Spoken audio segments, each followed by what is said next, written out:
খুব খেয়াল করে কথাগুলো বুঝবেন, ঈমানের পাওয়ার কেমন, লা ইলাহা ইল্লাল্লাহর আসর কেমন।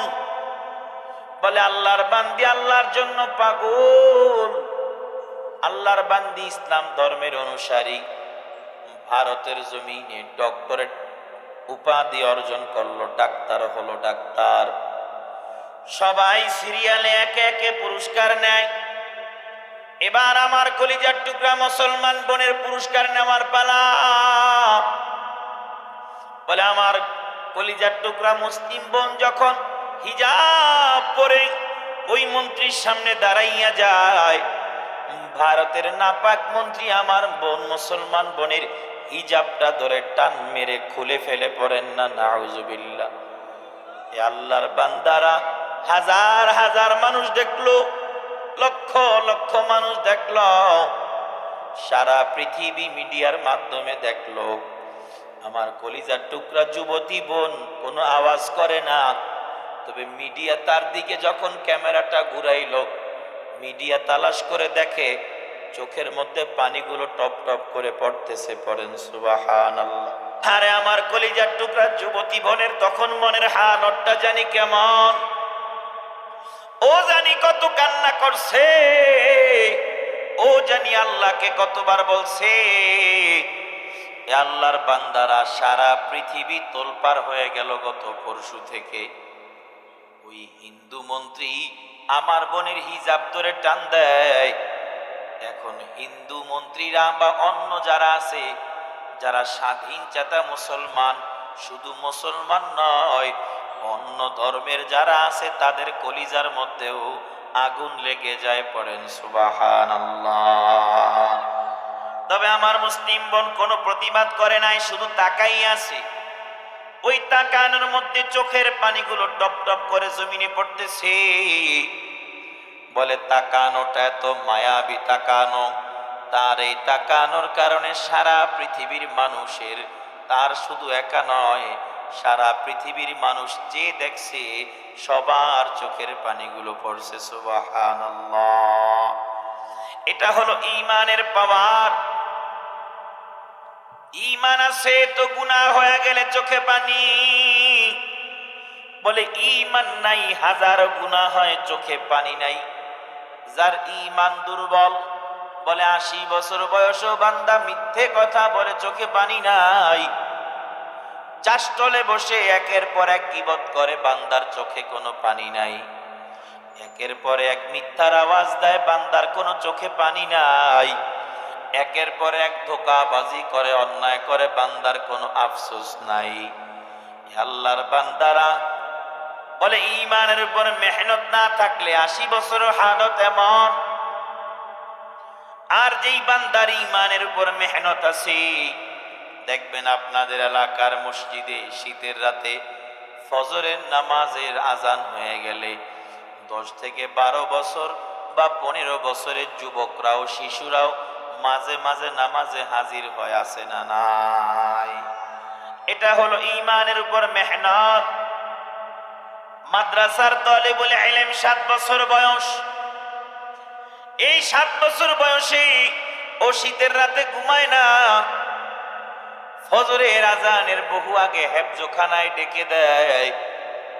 উস্তাদ উঠে যায়, ছাত্ররাও উঠে যায়, এলাকার মধ্যে সবাই ঘুমায়, কিন্তু আল্লাহর বান্দা ছাত্র মানুষ 7-8 বছর বয়স হেফজখানায় লেখাপড়া করে, আল্লাহর কালাম হিফজ করে।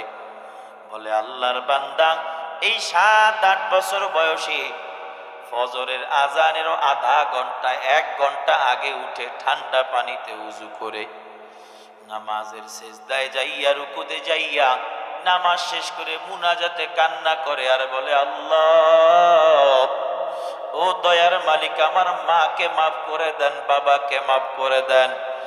আয় আল্লাহ, আমার আত্মীয় স্বজনকে ক্ষমা করে দেন। আয় আল্লাহ, সব মানুষগুলোকে মাফ করে দেন আল্লাহ। বলে এই বাচ্চাটা 7-8 বছর বয়সেও ঈমানের পিছনে মেহনত থাকার কারণে, আমলের পিছনে মেহনত থাকার কারণে 7-8 বছর বয়সেও ফজরের নামাজে ঘুমায় না, আর কটিয়াদির মুসলমান 80 বছর বয়স হয়ে গেল, 1 মাস 2 মাস 3 মাস 5 মাস হয়ে যায়, আল্লাহর বান্দা একদিনও ফজরের নামাজে হাজির হয় না, এমন আছে না? নাই। তাহলে এগুলো হলো ঈমানের পিছনে মেহনত। যেই বান্দা যত ঈমানের পিছনে মেহনত করবে, সেই বান্দার ঈমান তত মজবুত। আর যেই বান্দার ঈমানের পিছনে মেহনত নাই, ওই বান্দার ঈমান তত দুর্বল। বলে ঈমানের পিছনে মেহনত যদি বান্দা বাড়াইয়া দেয়, ঈমানের পিছনে আমলের পিছনে মেহনত যদি বান্দা বাড়াইয়া দেয়, বলে বান্দার আমলের প্রতি একটা পিপাসা তৈরি হয়ে যায়। পড়েন না সুবহানাল্লাহ। এটার উদাহরণটা কেমন? আপনাদের এই কটিয়াদিতে বড়শি ফেলে মাছ ধরে এমন একদল আছে না নাই? বড়শি দিয়ে মাছ ধরে, আছে না নাই? বলে সকাল থেকে দুপুর পর্যন্ত যদি কোনো যুবক বড়শি ফালায়, দুপুর গড়িয়ে বিকেল হয়ে যায়, বলে বিকেল বেলা যদি আল্লাহর বান্দার বড়শিতে বড় একটা মাছ আটকে যায়, খুশি না বেজার? আরো আওয়াজ দিয়া বলেন, খুশি না বেজার? বলে মাছটাকে টানতে টানতে টানতে টানতে মাছটিকে টেনে টেনে টেনে টেনে যদি একেবারে কাছে হাজির হয়, কাছে আসার পর তালাশ করে নজর করে দেখে 8 থেকে 10 কেজি বা 15 থেকে 20 কেজি ওজনের একটা কাতাল মাছ বা বোয়াল মাছ বা কোনো দামি মাছ। বলে এমন সময় যদি একটা বান্দাকে চারি মেরে বা ধাক্কা মেরে মাছটা চলে যায়, ওই বান্দার আফসোস আছে নাকি নাই? মাছ ছুটে গেলে যেমন আফসোস হয়, সবাইকে জানায়, সবাইকে গল্প করে শোনায়, আজ আমার বড়শি থেকে বড় একটা মাছ ছুটে গেল, আহারে ধরতে পারলাম না। ও কটিয়াদির মুসলমান, এমনি ভাবে ঢাকা যাওয়ার জন্য কটিয়াদির বাস স্ট্যান্ডে যদি কেউ এসে দাঁড়ায়, ইমার্জেন্সি যদি হয়, ঢাকা ইমার্জেন্সি যেতে হবে, এমন এক সময় ডাইরেক্ট একটি বাস যদি এখান থেকে সে আসার 10 সেকেন্ড আগে ছেড়ে দেয়, স্ট্যান্ডে আসার পর যদি দেখে বাসটা চলে যায়, অল্পের জন্য ধরতে না পারলে যেমন আফসোস, বড়শি থেকে মাছ ছুটে গেলে যেমন আফসোস হয়, আমার ভাইরা যদি ঈমানের পিছনে আমরা মেহনত বাড়াইয়া দেই, পর্দার আড়ালের মা বোনেরা যদি ঈমানের পিছনে মেহনত বাড়াইয়া দেই, তাহলে আমাদের নামাজ ছুটে গেলেও, আমাদের বড়শি থেকে মাছ ছুটে গেলে যেমন আফসোস, নামাজ ছুটে গেল তার চাইতে কোটি কোটি গুণ আফসোস দিবেন যিনি উঁচু আওয়াজে বলেন তিনি কে? কথাগুলো যদিও ঠান্ডা ভাবে বলতেছি, বুঝার চেষ্টা করবেন।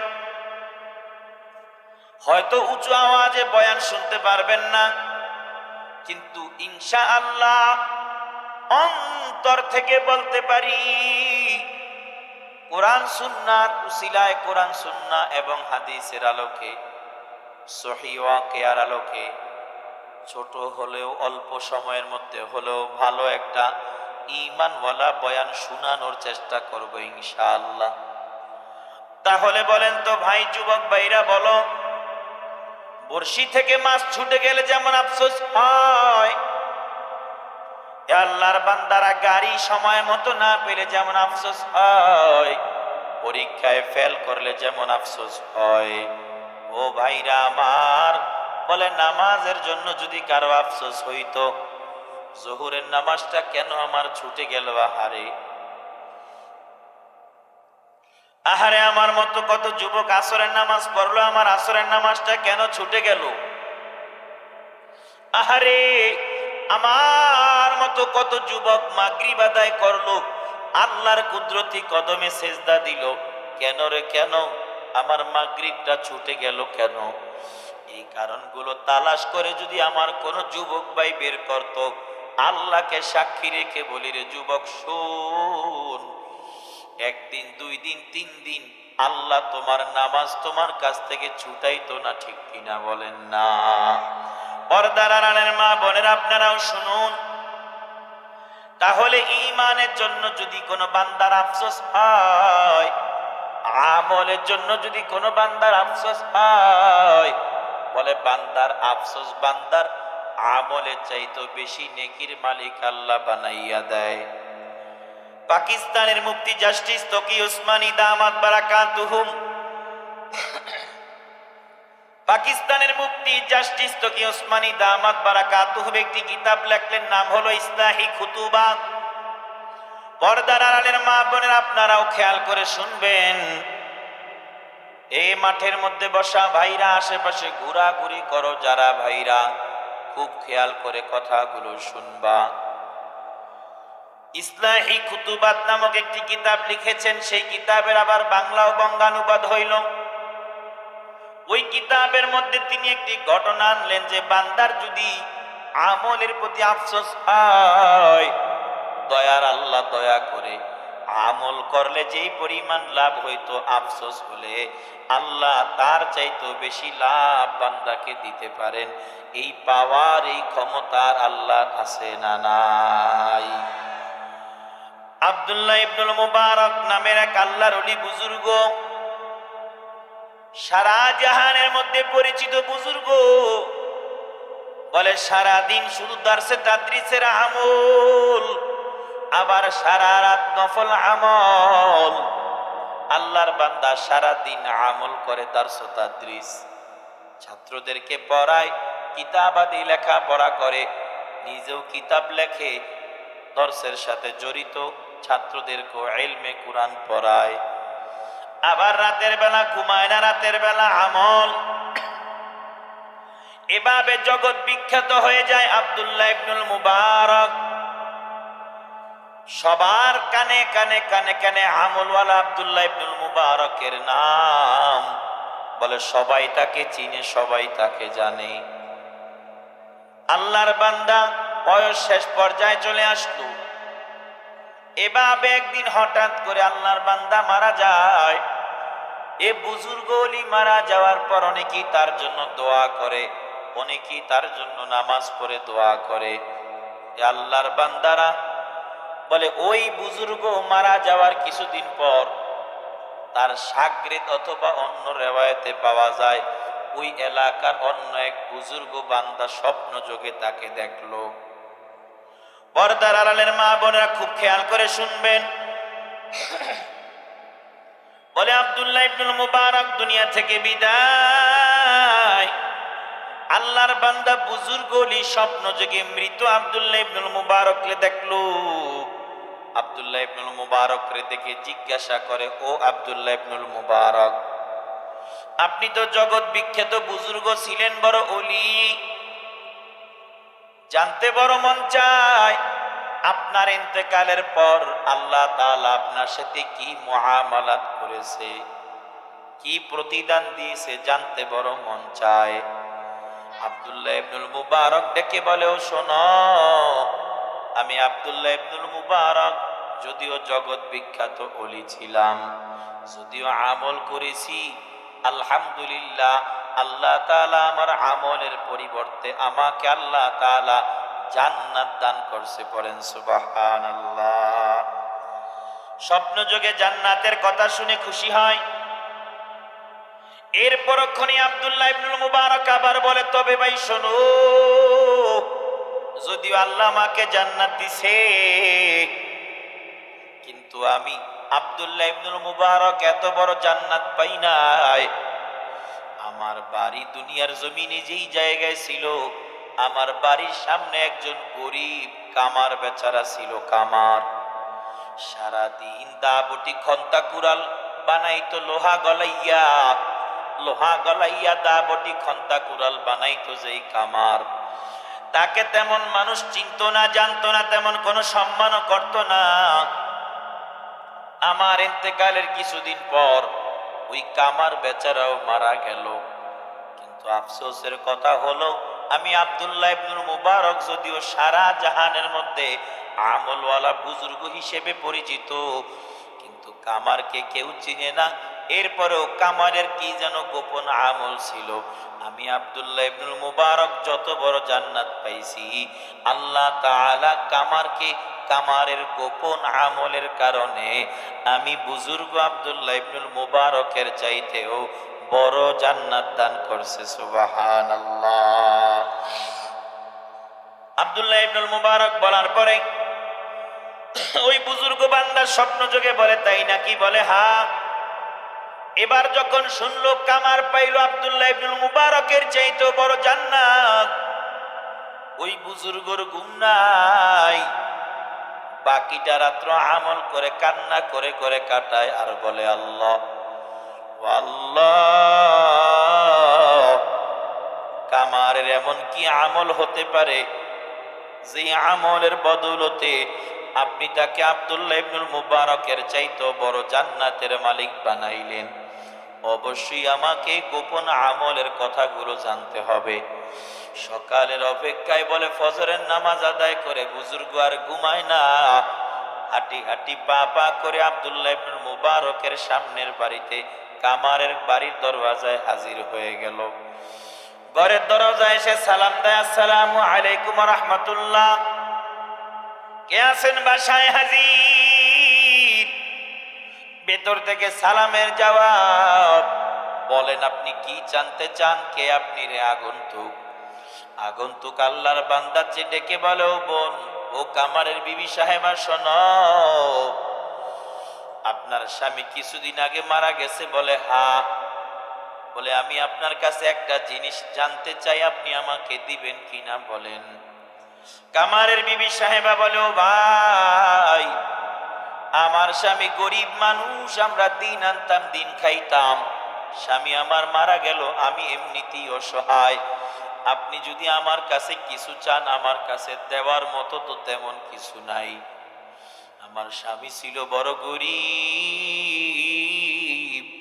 স্বামী দুনিয়া থেকে বিদায় হয়ে গেল, কোনো সময় খেয়ে থাকি, কোনো সময় না খেয়ে থাকি আমি। আপনি যদি আমার কাছে চান কিছু, আমি কোথা থেকে দিব? আমি নিজেই তো বড় অসহায়। কামার বেচারার বিবি সাহেবাকে আল্লাহর বান্দা ডেকে বলে, ও কামারের বিবি, না না, আমি দুনিয়ার কোনো খাবার চাই না, দুনিয়ার কোনো পানি চাই না, দুনিয়ার কোনো অট্টালিকা চাইব না। ও কামারের বিবি, আমাকে জানান, আপনার স্বামীর এমন কোন আমল আপনার মনে পড়ে কিনা যে আমলটা সাধারণত অন্য কারো মধ্যে দেখা যায় না? পড়েন সুবহানাল্লাহ। আগের বুজুর্গরা আমল তালাশ করার জন্য পাগল ছিল, পাগল। বলে একটা হাদিসের তালাশের জন্য হাজার হাজার মাইল দৌড়ায়। আর এখন আমাদের ঘরের কাছে হাদিস, মসজিদের মধ্যে কিতাবের মধ্যে হাদিস, আমাদের পড়ার সময় নাই। এখন আমাদের ঘরে ঘরে হুজুর, কুরআন তিলাওয়াত শ্রবণ করার সময় নাই। আল্লাহর বান্দা আগন্তুক বান্দা ডেকে বলে, কামারের বিবি, এমন কোন আমল জানা আছে কি যে আমলটা সাধারণত অন্য কারো মধ্যে পাওয়া যায় না? কামারের বিবি সাহেবা অনেকক্ষণ চিন্তায় পড়ে গেলেন, কি এমন আমল আমার স্বামীর আছে আমি তো জানি না। হঠাৎ করে কামারের বিবি বলে, হা হা, ও আগন্তুক ভাই, আমার স্বামীর এমন দুটো আমল আমার মনে পড়ে যায়, যে আমলগুলো আমি সাধারণত অন্য কারো মাঝে দেখি না। পড়েন না সুবহানাল্লাহ। এ যুবক ভাইরা, বিবাহিত ভাইরা, যে যার স্ত্রীর কাছে যত ভালো বলে সে দিনের লাইনে তত ভালো, তবে স্ত্রীও নেককার হতে হবে। কামারের গোপন আমল স্ত্রী জানতো, যেই আমলগুলো অন্য কোথাও দেখে না। আল্লাহর বান্দাকে ডেকে বলে, দুটো আমল আমার জানা আছে, যেই দুটো আমল সাধারণত অন্য কারোর মধ্যে পাওয়া যায় না। আল্লাহর বান্দা চোখের পানি ফেলে বলো, কামারের বিবি, মেহেরবানি করে আর দেরি করবেন না, আমাকে জানান ওই আমল দুইটা কি? ওই আমল দুইটা জানার জন্য আমি বড় পাগল, মেহেরবানি করে আমাকে জানান না, দুইটা আমল কি আমি জানতে চাই। আল্লাহর বান্দি ডেকে বলে, আগন্তুক শোনো, আমার স্বামীর এক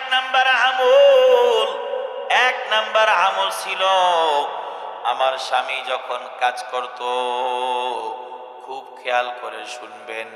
বলে আমার স্বামী যখন কাজ করত, যখন আল্লাহর ঘর মসজিদে আজান হয়, আমার স্বামীর কানে যখন আল্লাহর ঘরের আজান হাজির হয়, আমার স্বামী হাতুড়িটা যদি উপরেও হইতো, ওই হাতুড়িটার সামনে নিত না। আল্লাহর ঘরের আজান শোনার সাথে সাথে আমার স্বামী হাতুড়িটাকে পেছনে ফালাইয়া, এক নাম্বার আমল আমি দেখেছি, আমার স্বামী আল্লাহর ঘর মসজিদে রওনা হয়ে যায়। সুবহানাল্লাহ। হর কে দারত খৌফে হকদার দিল মদাম, জান্নাতুল মাওয়াদে হাদ উ রামাকাম। তাহলে এক নাম্বার আমল আজানের গুরুত্ব। আল্লাহ রাব্বুল আলামিন সূরাতুল জুমার মধ্যে বলেন, ফাইদা কুদিয়াতিস সালাতু ফান্তাশিরু ফিল আরদ। আল্লাহ এর আগে বলেন, ও বান্দা শুনে লও, আল্লাহর ঘরের আজান যখন হয়ে যায় তখন তোমরা সব কাজগুলো ছেড়ে দাও।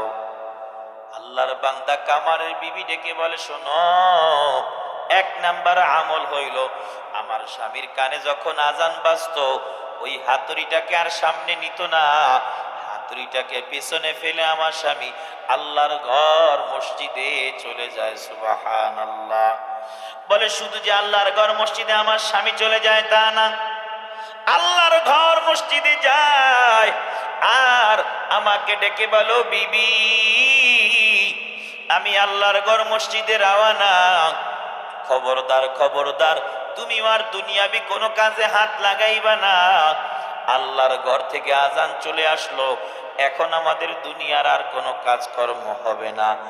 ও বিবি, যত কাজ করেছো সব কাজ বন্ধ, মেহেরবানি করে আমিও আল্লাহর ঘরে যাই, তুমিও উজু করে নামাজে দাঁড়াইয়া যাও। সুবহানাল্লাহ। কামারের বিবি বলে, এই একটা আমল আমার কাছে আলাদা মনে হয়। এলাকার কোন স্বামীরা তো স্ত্রীদেরকে এভাবে বলে না।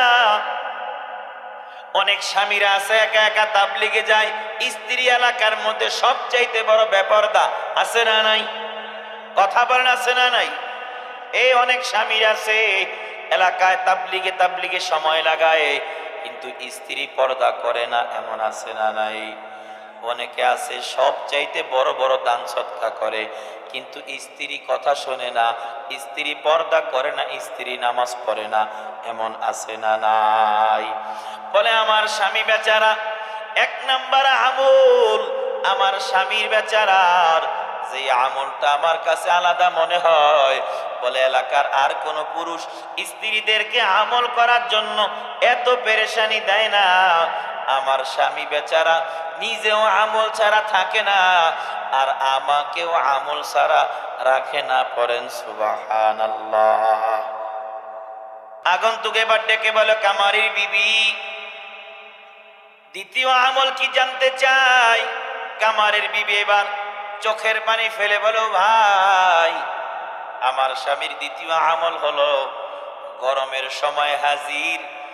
রাতের বেলা সবাই কাজ করে, সবাই রাতের বেলা কর্ম করত, দিনে গরমের তাপের কারণে কোনো কাজ করতে পারতো না।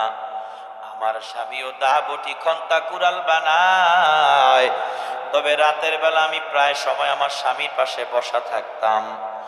আমি দেখতাম আমার স্বামী কাজ করত, মাঝে মাঝে আমি ঘুমাইয়া যাইতাম। ঘুমের ঘরে আমি প্রায় সময় আমার স্বামীর কান্নার আওয়াজ শুনতাম। কান্নার আওয়াজ শুনলে, স্বামীদের কান্নার আওয়াজ শুনলে স্ত্রীদের ঘুম নাই। বলে আমিও আমার স্বামীর কান্নার আওয়াজ শুনলে আর ঘুমাইতে পারি না। আমি আমার স্বামীর কাছে যাইতাম, জিজ্ঞাসা করতাম, ও কলিজার টুকরা স্বামী আমার, কেন আপনি কান্না করেন এই রাতের বেলা? আপনার কি কাজ করতে কষ্ট হয় নাকি আপনার কোনো অসুবিধা হয়? আমার স্বামী আমাকে দেখায়, বিবি তাকাইয়া দেখ, ওই যে ঘরের মধ্যে আব্দুল্লাহ ইবনুল মুবারক নামাজি দাঁড়াইয়া আল্লাহর কালামের তিলাওয়াত। ও বিবি আমার, আব্দুল্লাহ ইবনুল মুবারকের নামাজের তিলাওয়াতের মধ্যে এত একটা মজা, আব্দুল্লাহ ইবনুল মুবারকের নামাজের তিলাওয়াতের মধ্যে এত স্বাদ। ও বিবি, আহারে আমিও যদি পারতাম আল্লাহর কালাম তিলাওয়াত করতে পারলে এই কাজ করতাম না, এখন নামাজে দাঁড়াইয়া আমিও আল্লাহর কালাম তিলাওয়াত করতাম। ও আল্লাহর বান্দারা, আল্লাহু আকবার। বিবিকে ডেকে বলে, বিবি, ও বিবি আমার, আমার বড় আফসোস, আমি আব্দুল্লাহ ইবনুল মুবারকের মতো বড় ওলি হতে পারলাম না। আমার বড় আফসোস হয়, না জানি কিয়ামতের ময়দানে আল্লাহ আব্দুল্লাহ ইবনুল মুবারক রে ওলি ওলি বলে ডাক দেয়, আর আমাকে আল্লাহ যদি, দুনিয়ার মানুষ আমাকে যেমন কামার কামার বলে ডাক দেয়, আহারে কিয়ামতের ময়দানে যদি আল্লাহ আমাকে কামার বলে ডাক দেয়, দুনিয়াও আমার সম্মান নাই, আখেরাতেও আমার সম্মান নাই। আমার মতো কপাল পোড়া মনে হয় তাহলে এই জগতে আর কেউ নাই। কান্না করে আর বলে, যদি আমলটা করতে পারতাম, যদি নামাজটা পড়তে পারতাম, যদি আব্দুল্লাহ ইবনুল মুবারকের মতো তাহাজ্জুদ পড়তে পারতাম, তাহলে কতই না ভালো হতো। কামারের বিবি ডেকে বলে, ও আগন্তুক ভাই, আমার স্বামী যদিও আমল করতে পারতো না, ফরজ আমল করত, নফল আমল যদিও করতে পারে না, কিন্তু আমি আমার স্বামীর মধ্যে একটা আফসোস, একটা পিপাসা দেখেছি। সুবহানাল্লাহ। এবার আগন্তুক ডেকে বলে, কামারের বিবি শোনো, এই যে তোমার স্বামী, তার মধ্যে একটা আফসোস দেখলাম, পিপাসা দেখলাম, পিপাসা। বলে, এই পিপাসা তাকে কোথায় নিছে জানো? কামারের বিবি বলে, না জানি না। আল্লাহর বান্দা ডেকে বলে, কামারের বিবি শুনে লও, ওই আব্দুল্লাহ ইবনুল মুবারক নামাজ পড়ে পড়ে পড়ে পড়ে যত বড় জান্নাত পাইলো, তোমার স্বামী শুধুমাত্র আমলের উপর আফসোস থাকার কারণে, আর আমল করতে না পারার আফসোস থাকার কারণে আল্লাহ তাআলার কাছে তোমার স্বামীর এই আফসোসটা বড় পছন্দ হয়। আল্লাহ তাআলা ওই আব্দুল্লাহ ইবনুল মুবারকরে যত বড় জান্নাতের মালিক বানায়, তোমার স্বামী কামার গরিব বেচারাকে আল্লাহ আরো বড় জান্নাতের মালিক বানাইছে। পড়েন সুবহানাল্লাহ। এ আল্লাহর বান্দারা, কোটিয়াদির মুসলমান, পর্দার আড়ালের মাগো, তাহলে যেই বান্দার ঈমানের উপরে মেহনত, যেই বান্দার ঈমানের উপরে আমল, ওই বান্দার ঈমান দিন দিন বাড়বে, দিন দিন বাড়বে। আর যেই বান্দার ঈমানের উপরে মেহনত নাই, যেই বান্দার আমলের উপরে মেহনত নাই, ওই বান্দার দিন দিন ঈমান কমবে, আমল কমবে। ও পর্দার আড়ালের আমার কলিজার টুকরা মা বোনের দল, আপনারা যদি আপনাদের ঈমানের উপরে মেহনত করতে পারেন, আপনারা যদি আপনাদের ঈমানের উপরে মেহনত করতে পারেন, আপনারা যদি আপনাদের ঈমানের উপরে একটু আমল করতে পারেন, আপনারা জানেন আপনাদের কণ্ঠের আওয়াজ এটা ফরজ, ভিন পুরুষকে শোনানো যাবে না। আপনাদের চোখের তাকানোটা এটা ফরজ, ভিন পুরুষকে চেহারাটা দেখানো যাবে না, এটা হারাম। চেহারা দেখানো হারাম, উঁচু আওয়াজে কথা বলা, ভিন পুরুষকে কণ্ঠ শোনানো এটা হারাম। আবার হারাম খাওয়া এটাও হারাম। স্বামীর খেদমত না করে স্বামীর কথার অবাধ্য হওয়া এটা হারাম। শাশুড়ির সাথে তর্কে জড়ানো হারাম, শ্বশুরের সাথে তর্কে জড়ানো হারাম, ননদের সাথে তর্কে জড়ানো হারাম। ও পর্দার আড়ালের মা বোনেরা, আপনারা যদি এই হাদিসগুলো জেনে জেনে, আমলগুলো জেনে জেনে যদি আমল করতেন, ইনশাআল্লাহ আমার দিল সাক্ষী দেয়, আম্মাজান খাদিজাতুল কুবরার মতো মা, হযরত আয়েশা রাদিয়াল্লাহু আনহার মতো বিবি এই এলাকায় আপনারাও হতে পারতেন। উঁচু আওয়াজে বলেন ঠিক কিনা? পর্দার আড়ালের মা বোনেরা একটু যদি আওয়াজটা কমাইয়া দেয়, স্বামীর অনুমতি ছাড়া যদি ঘর থেকে বের না হয়, মা বোনদের জান্নাতে যাওয়া অনেক সহজ। ওই আমরা পুরুষরা রাস্তায় চলি, বিভিন্ন বেগানা নারী আমাদের সামনে পড়ে, রাস্তায় আমাদেরকে বের হতে হয়, এটা পুরুষের দৈনন্দিন কাজের অংশ। কিন্তু আমার মা বোনেরা ঘরে থাকে, অধিকাংশ সময় ঘরে থাকে, ঘরে সময় কাটায়। মা বোনরা একটু সামান্য কবিরা গুনাহগুলো, যে সমস্ত বড় বড় গুনাহ আছে, এই গুনাহগুলো ছেড়ে দিলে মা বোনদের জান্নাতে যাওয়া অতি সহজ। পড়েন সুবহানাল্লাহ। আল্লাহ রাব্বুল আলামিন বলেন, বান্দা ঈমান আনো, সাহাবায়ে কেরামের মতো ঈমান আনবো, সাহাবায়ে কেরামের মতো ঈমান। বলে কার মতো ঈমান? বলে হযরত আবু বকরের মতো ঈমান, হযরত উমরের মতো ঈমান, হযরত খাব্বাব খুবাইবের মতো ঈমান, হযরত হানজালা রাদিয়াল্লাহু আনহার মতো ঈমান। এ আল্লাহর বান্দারা, বলে হযরত আবু বকর ঈমান আনার আগের হালত আর ঈমান আনার পরের হালত এক নয়। আবু বকর ঈমান আনলেন তখন সাহাবায়ে কেরামের সংখ্যা ৩৯। উঁচু আওয়াজে বলেন কত? মাত্র ৩৯ জন ঈমান আনছে, মাত্র ৩৯ জন ঈমান আনছে। হযরত আবু বকর যখন ঈমান আনলেন সাহাবায়ে কেরামের সংখ্যা হলো ৪০। আবু বকর আল্লাহর পয়গম্বরকে বলে, পয়গম্বর, কালিমার দাওয়াত তখন গোপনে গোপনে কাজ চলতেছে, প্রকাশ্যে দাওয়াত দেয় না, প্রকাশ্যে দাওয়াত দেয় না বড় ভাই। কেন? বলে মক্কার মুশরিকরা সব জায়গায় নতুন ঈমানদারদেরকে তালাশ করতেছে আর আঘাতের পরে আঘাত করতেছে। আবু বকর ইসলাম গ্রহণ করার পর পয়গম্বরকে বলো, পয়গম্বর, আর কতদিন গোপনে গোপনে কালিমার দাওয়াত দিব রে পয়গম্বর? যদি আপনি অনুমতি দেন সাহাবায়ে কেরামদেরকে নিয়া ওই কাবার চত্বরে দাঁড়াইয়া আর গোপনে নয়, এবার থেকে প্রকাশ্যে কালিমার দাওয়াত দিব। বলেন আল্লাহু আকবার। আল্লাহর পয়গম্বর প্রথমে নিষেধ করেন, আবু বকর অপেক্ষা করো রে আবু বকর, অপেক্ষা করো রে আবু বকর, আরো কিছু সাহাবায়ে কেরাম বৃদ্ধি পাক, তারপরে কালিমার দাওয়াত প্রকাশ্যে দিলে ভালো হয়। কিতাবের মধ্যে আসলো আবু বকর প্রকাশ্যে কালিমার দাওয়াত দেওয়ার জন্য এমন পাগল। আবু বকর আল্লাহর পয়গম্বরকে বলে, পয়গম্বর, বাঁচলে বাঁচবো, মরলে মরবো, তবুও কালিমার দাওয়াত উঁচু আওয়াজে দিয়ে মরবো। সুবহানাল্লাহ। আল্লাহর পয়গম্বর আপনি অনুমতি দিয়ে দেন। আল্লাহর পয়গম্বর অনুমতি দেয়। সাহাবী আবু বকর ঈমানদার সাহাবায়ে কেরামদেরকে নিয়া ওই কাবার চত্বরে দাঁড়াইয়া লা ইলাহা ইল্লাল্লাহ মুহাম্মাদুর রাসূলুল্লাহর স্লোগান তুলে দেয়। ঈমানদের কাছে সংবাদ চলে যায়, ও মক্কার মুশরিকরা, তোমরা কি করো?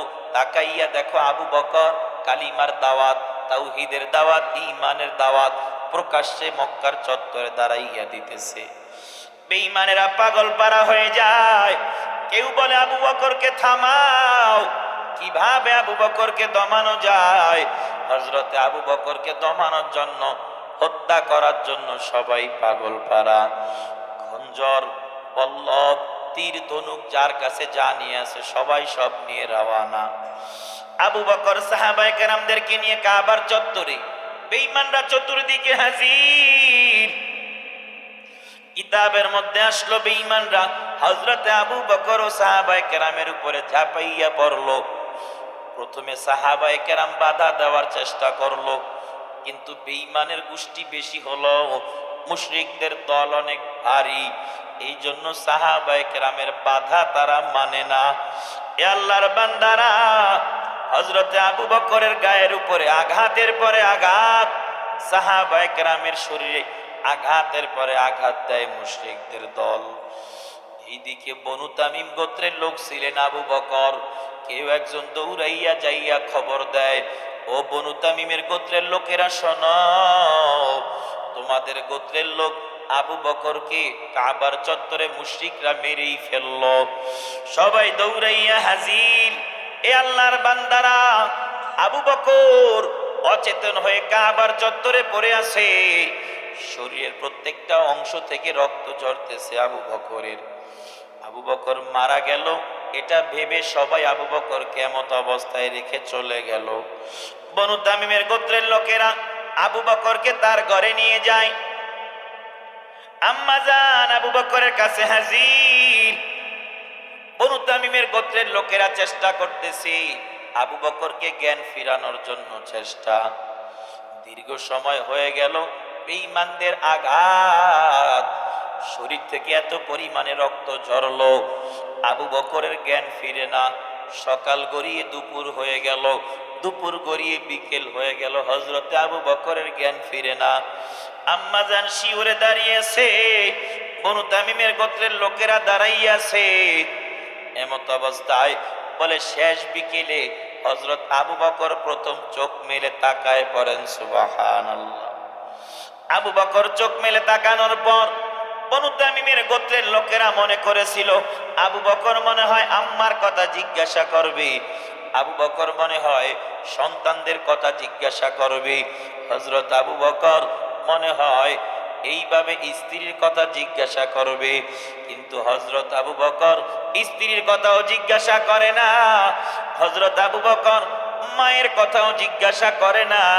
হযরত আবু বকর কলিজার টুকরা সন্তানদের কথাও জিজ্ঞাসা করে না।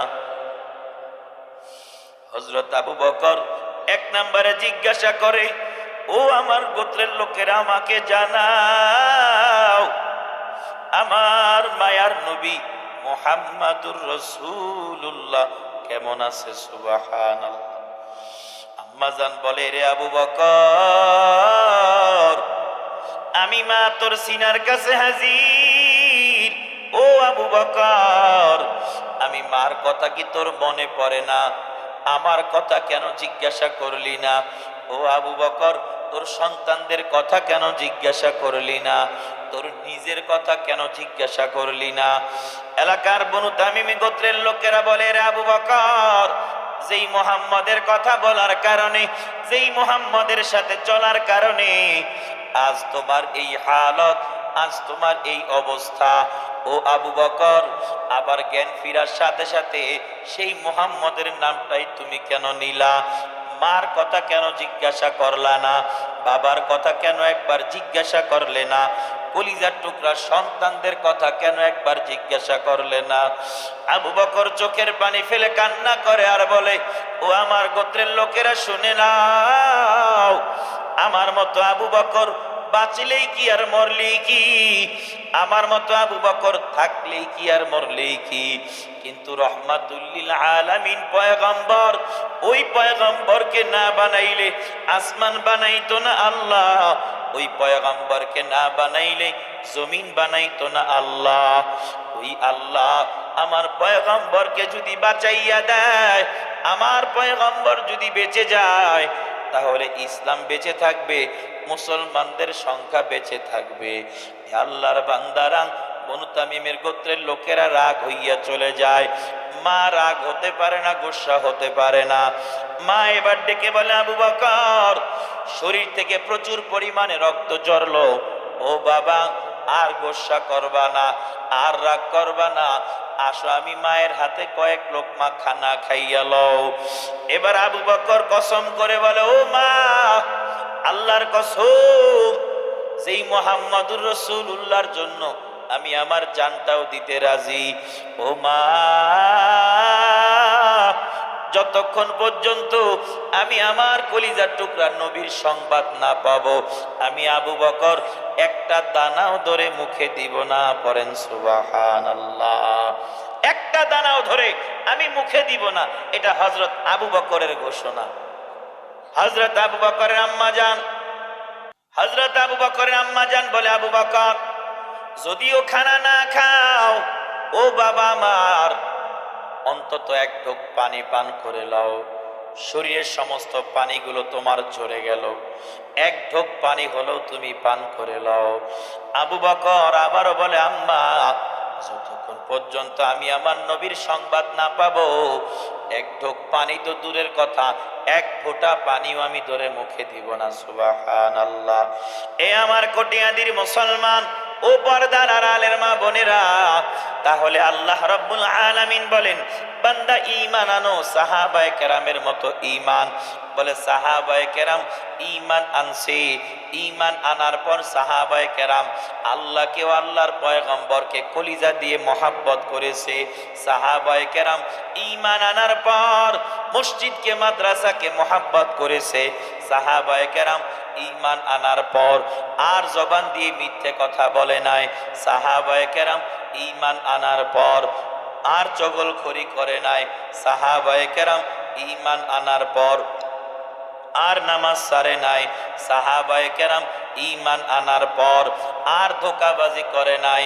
সাহাবায়ে কেরাম ঈমান আনার পর আর বেপরদা করে নাই।